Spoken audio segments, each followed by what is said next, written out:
Happy Monday, everyone. And this is Marla Copal. And today I want to ask you, do you have your second act? Or are you thinking of a second act?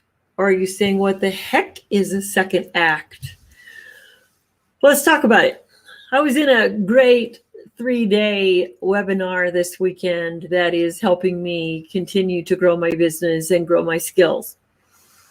And those of you who know me, you're wondering, why do I want to grow my skills? I'm over 70. Why do I need them? Well, I have to tell you that I like my second act. In fact, when I retired a number of years ago, I grew a lot of new skills. But what was fascinating to me was I told everyone, if you're going to throw me a retirement party, I'm not coming. You may name it the reinvention party. And they did, and everybody had more fun just wondering what I was going to do. Well, I knew a few of the things I was going to do. And oh my gosh, what I've done in the last 7 years since is crazy. I did a little investigation. I thought, well, I'm going to be a health practitioner. So I got certified in neurofeedback. I got certified in healing touch. And I love those. And I just love to share them with friends and family. But it's not something that I wanted to totally have a big shingle out the door. But what have I done for all the years that I have been out there? Oh my gosh, I got skills. I got skills. And you know what? I am the happiest when I am sharing my skills with somebody else. So what about you? What about you?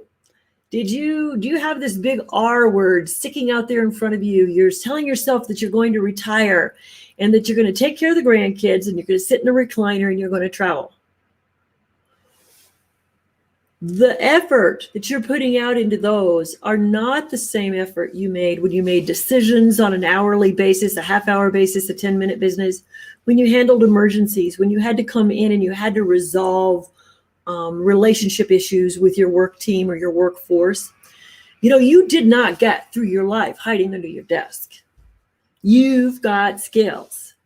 And I don't know about you, but I've been kind of holding back on talking about all the years I've got. But you know what? They're valuable. Because if I can help anybody have a great second act, if they're in a dither, what should I do? Well, then I am quite a resource. And if I'm not the person that's going to help you, I can connect you. Well, let's talk about those skills you have. How many of you were in sales? How many of you have been in computers? How many of you have trained computer software? So if you're those people who are not over here saying, oh, I don't want to learn technology, but I know technology, then we're probably a match. You know, it was 1984, and I think there's a few people that I know now that were born in that year. It was 1984, and I had a company, and I needed to bring us online with computers because we were taking on too much staff to have to do the administrative work. And I needed to just have a system, not another person. Payroll was kind of maxed out. So I actually did that. But in those days, you didn't buy anything off the shelf. I had to get a hardware systems developer, and I had to get a software coach. And between the two of them, they invented the program that I needed because there was nothing prepackaged. And when they got into conflict and they kept going, it was his problem, it was his problem, I got in the middle of it, and I always found the solution. And then I told them, hey, guys, go back to work. And so what's fun is I'm a good troubleshooter. Could I write a DOS program? Heck no. But what about some of you who are good troubleshooters? You actually are so creative and innovative that you figure out how it is that you're going to help other people. And are you giving it away for free? If you're giving it away for free, maybe it's time you take a look at, are you a second act entrepreneur? And if you want to have a conversation about, are you, then or should you be, then let's have that conversation. And if you are a second act act entrepreneur and you feel like you can't keep up with the young kids on the block, then it's time we talk, because social media really is your platform to market. So I see a lot of you, like I was, out there, we're hacking at it. We get some of it down. We get some of it right.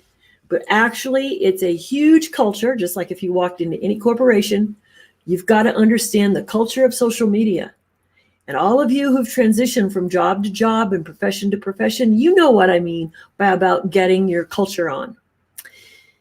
So if you have a second act, you're having a hard time getting the social media culture on to help you, then it's time for us to connect. And I am going to leave you a link to get in touch with me, or I will give you a second link where you can go out and get some online training for $1 on me, my gift to you for listening to this video today.